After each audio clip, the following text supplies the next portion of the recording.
Why would I put me or my clients and my students in that position? It makes no economic sense. Remember, I don't care about being right. I don't care about, I told you so. I don't give a shit. I don't care about it. I don't care about I care about getting the job done. Thomas Legacy.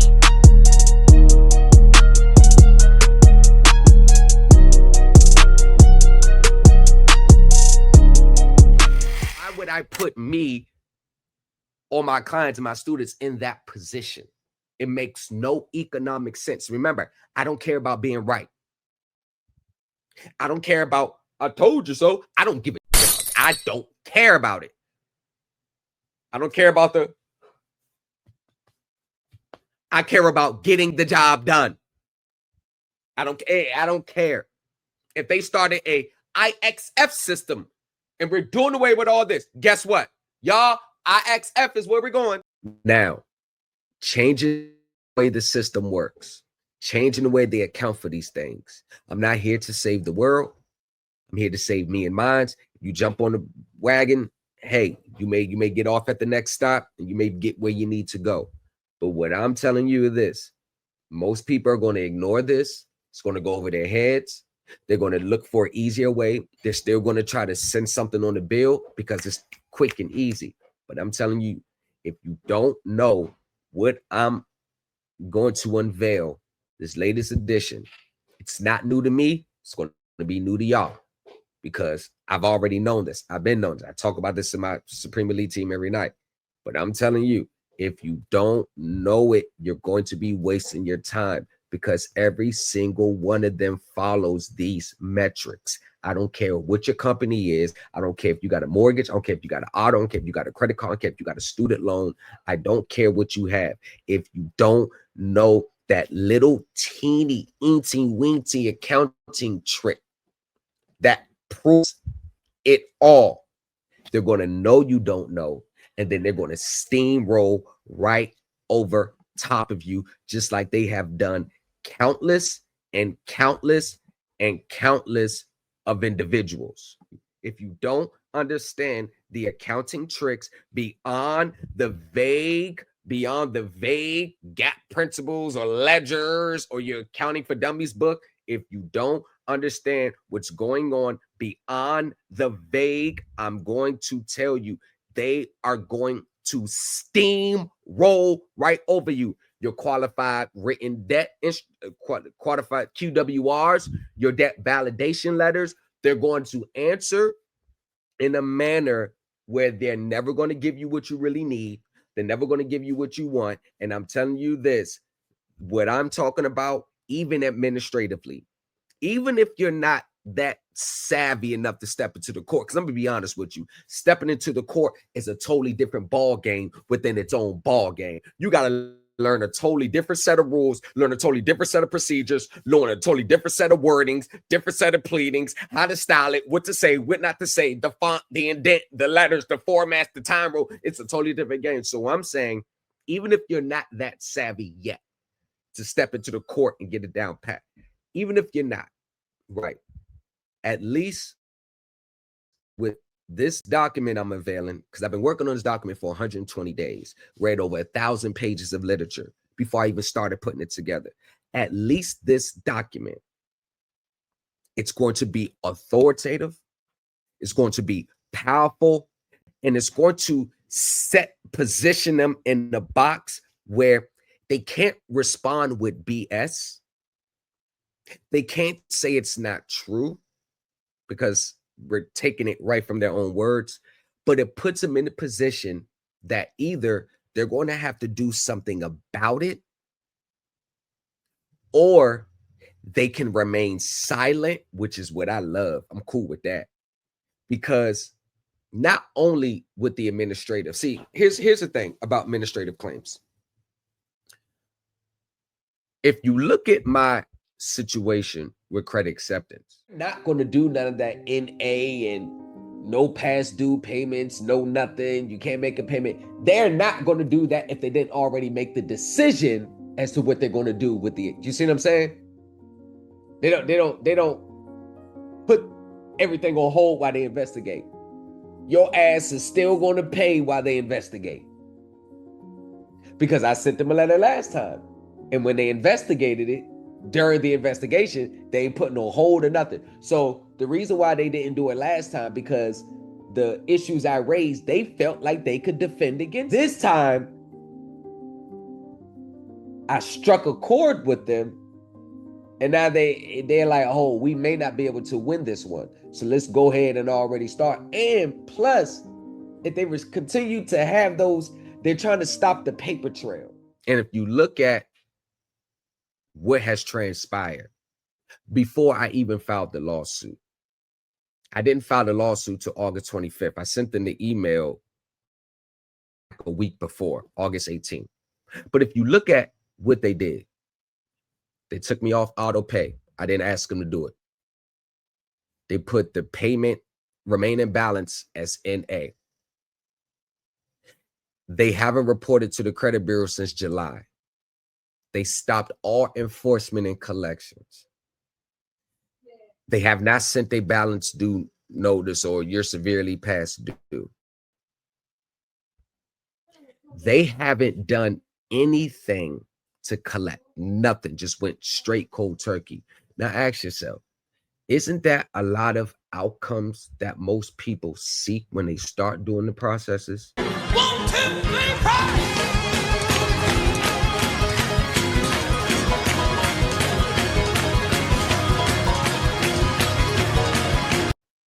Isn't that the outcome that they want? But just look at what I'm saying. That literally happened to me. Ongoing now.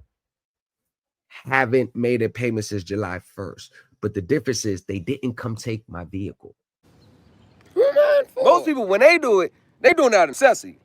I'm doing it because I'm standing on my rights and what I talk about and what I teach and what I advocate for. I'm standing on it. What did I tell them about the accounting that got them to hold fast? Because credit acceptance is notorious for collecting. You become 2 months late, they coming. Midnight, 2, 3 in the morning. Y'all know the stories. So what I'm telling you is, and I wasn't even looking for that to be the response. I was just letting them know, y'all, this is what's coming. So just think about it. If all these finance companies are using the same metrics in securitized transactions, just imagine how much powerful that document will be just to start off and send to them. This is what's going on. We know what's going on. You said it's going on. This is where we're going to take it. And if we take you to court, numerous courts have held this. And that's what I hit them with. Oh, by the way, numerous courts have held this.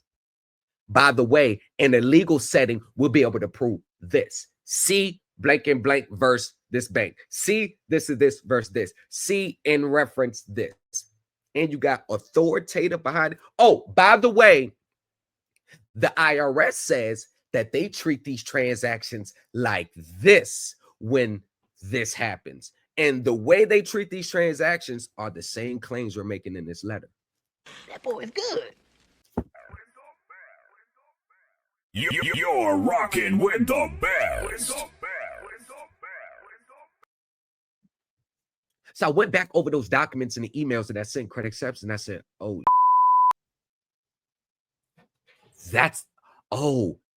then I went back and, oh, no wonder why they did what they did.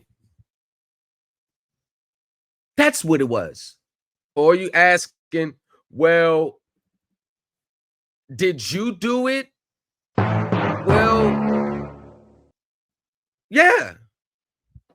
And that wasn't even the intended outcome I was looking for. I did not expect that. I wasn't even looking for them to say, oh, you ain't. I wasn't looking for them to take me off auto pay. As a matter of fact, I forgot about auto pay. And as a matter of fact, I only called because I was like, I can't get into my account anymore. And I needed to show my payment history. And they just act like the loan don't even exist.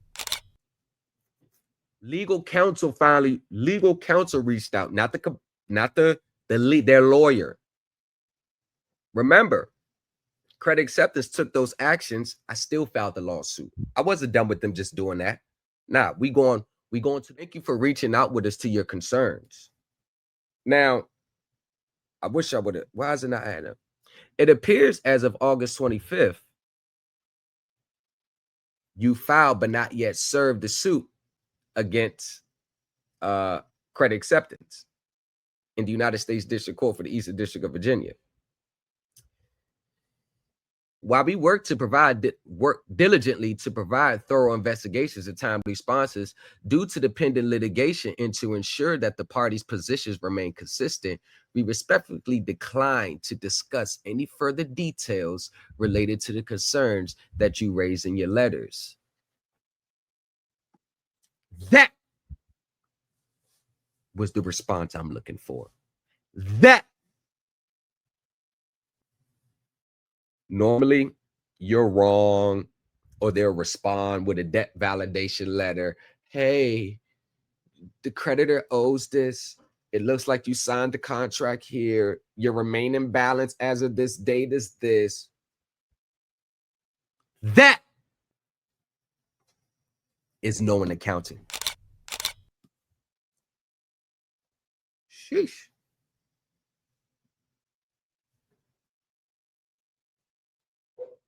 As you see in the section titled Truth of Lender Disclosures, you financed 22,728 at 23.99% interest. This interest rate is lawful in your state.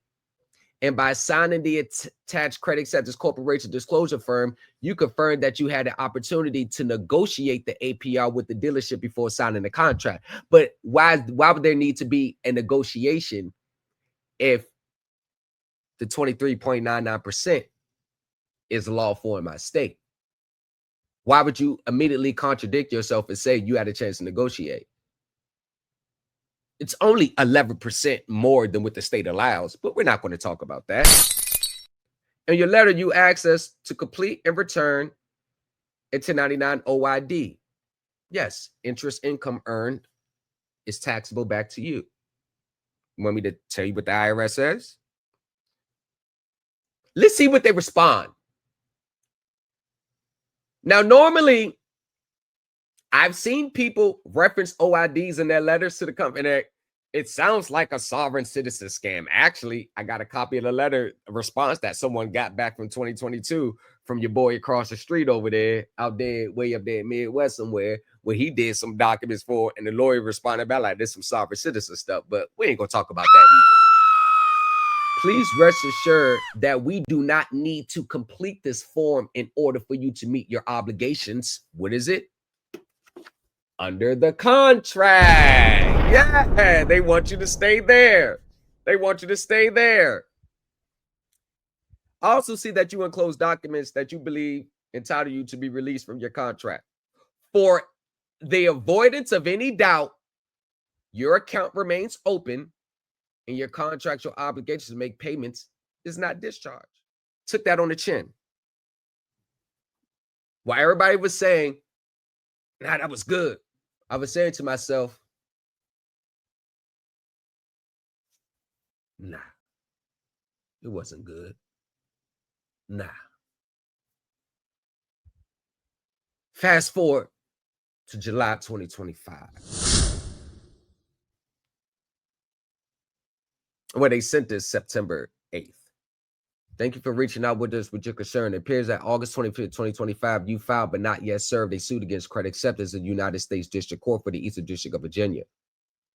While we work diligently to provide thorough investigations and timely responses due to the pending litigation and to ensure that the parties' positions remain consistent, we respectfully decline to discuss any further details related to the concerns that you raise in your letters.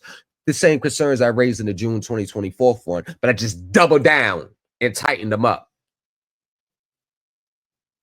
No major difference in the concerns I raised. I just doubled down and went deeper into the accounting. Remaining balance, because I was actually trying to print off the payment history as far as my attachments for, for the judge to see. And I'm not able to print off my payment history or the payments I made. And I was also trying to get the remaining balance feature for the, the print off as well. But I'm unable to see the remaining balance. It says NA. So those are the only questions I have. Reason that you're not able to access the information through our customer portal is because of the email that we Right. or letter that we Right. received Right. from you. Right. That was actually escalated to our compliance team. So whenever we have, an issue or we're Right. investigating something, we place everything on hold. Okay. All right. Okay. Okay. Cool. So what I can do is I can actually email you a copy of your payment history if that's what you are looking for. Yeah, that's cool. Yeah. You're rocking with the best.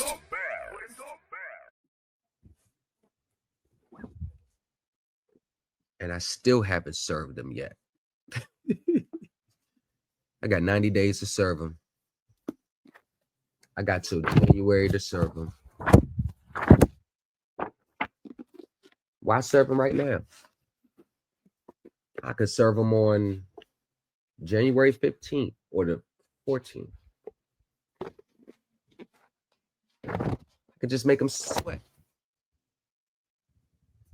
I'm on the app right now. Payment information unavailable. No monthly payment due. No monthly payment. Only custom payment amount. Like, monthly balance. See more details. 2:11 p.m. It's 2:11 p.m.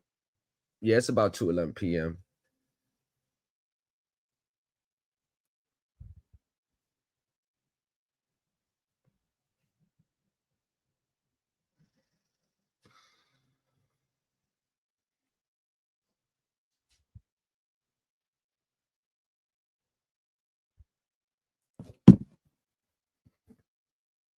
Request a payoff quote.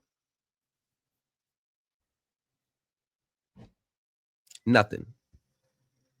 Your quote is not available online. It's been like this since August 18th.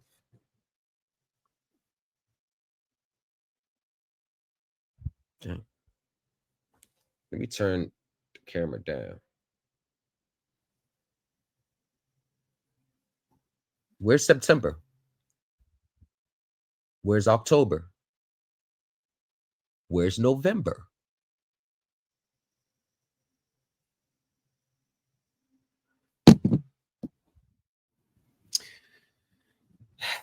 So this part right here, when I see stuff like this, 23.99, or when I see this and I see this whole right here, 9 times out of 10, when I see the over, when I see interest rates through the roof, number one thing that comes to mind to me is securitization. Shows 2,700 down. But the number one part right here is always the biggest indicator, 18,537.71 plus 2,700. I get $21,237.71. Now let's add in the $942.71. I get $22,180.42. Now, if we go up here, it says $22,728.42. All right, 728.46. There's a difference between $548.04 just by looking at what's spent on 18,000 plus the 2,700 plus that.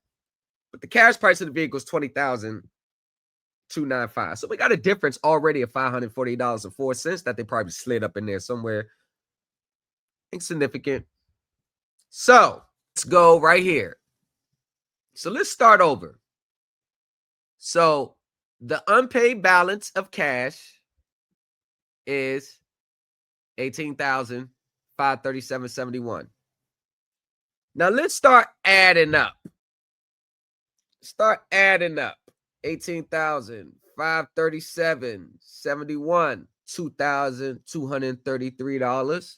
The cost to pay to public officials, $40.75. Seller processing fee. Oh, wow. A seller, their processing fee, $995. What is that? Gap? Let's add it up. $887. Electronic filing fee. Oh, that's incidental to the extension of credit. $10. Business tax. Oh, that's very incidental to the lending of credit.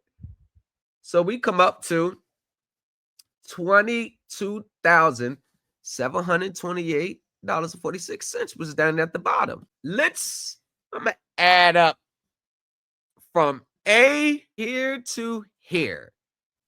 That's what I'm gonna add up.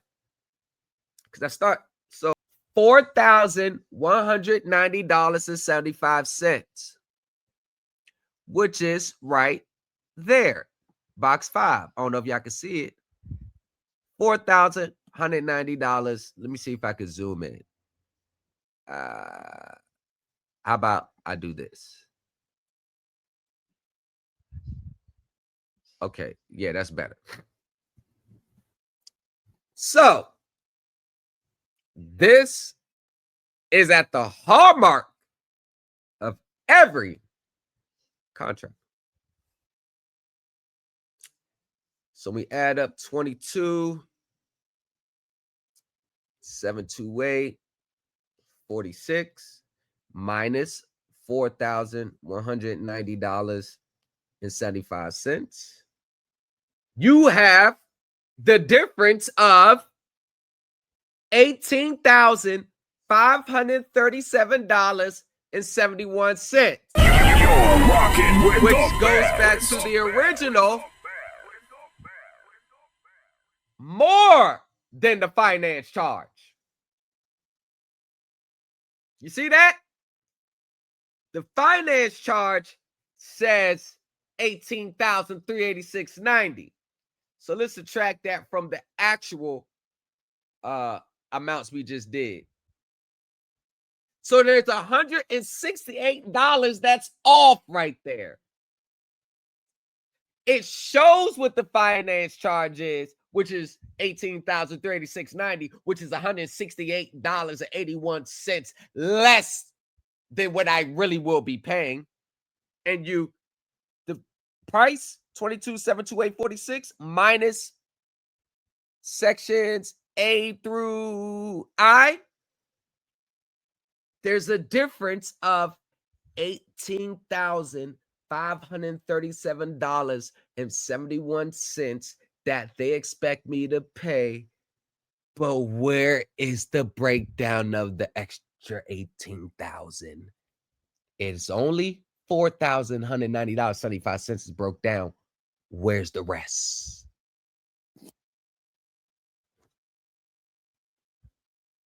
Isn't the finance charges supposed to be broken down, itemized, each line? This $4,190, that's all the stuff that the finance company paid to the dealer. Where's the breakdown of the finance charge? But I know what I'm actually paying. I know. And this is the difference between me and a lot of y'all gurus. They can't tell you exactly where the extra $18,537.71 is going. I know exactly where it's going. As a matter of fact, that was part of my email to them. This is what I'm really paying in the finance charge, but y'all only disclosed this amount on the contract. Wow, you cracked the case. Fifth year of college is really paying off. I know where that 18,000 is going. As a matter of fact, I know where it's going down line by line. Let's hint at it. So cash flows from investing activities, cash flow from finance activities. Oh, just broke it all down. And oh, what do you know? Finance charge. You see that number they call the finance charge. Most people think it's just interest. In our next Supreme Elite Team University class, we're going to quietly pull the mask off that lie. We're breaking down what the finance charge actually consists of, how we identified each hidden component using their own SEC filings, call reports, and accounting standards, and why that discovery is the backbone of our new administrative set-off and master netting claim. We're not just arguing, I don't owe this. We're showing how the finance charge has already been monetized, taxed, and recognized as income long before they ever sent you a statement, and how that opens the door to lawful set-off, netting, and economic discharge. No magic tricks, no fantasies, just pure substance over form, applied the right way. If you're ready to stop thinking like a consumer and start moving like an investor, you don't want to miss this session. For inquiries, email thomaslegacy603@gmail.com. Does your claim pass the sufficiency test, or are you arguing a belief? Claims that have the hallmarks of something similar to a religious belief. It's like it has the elements.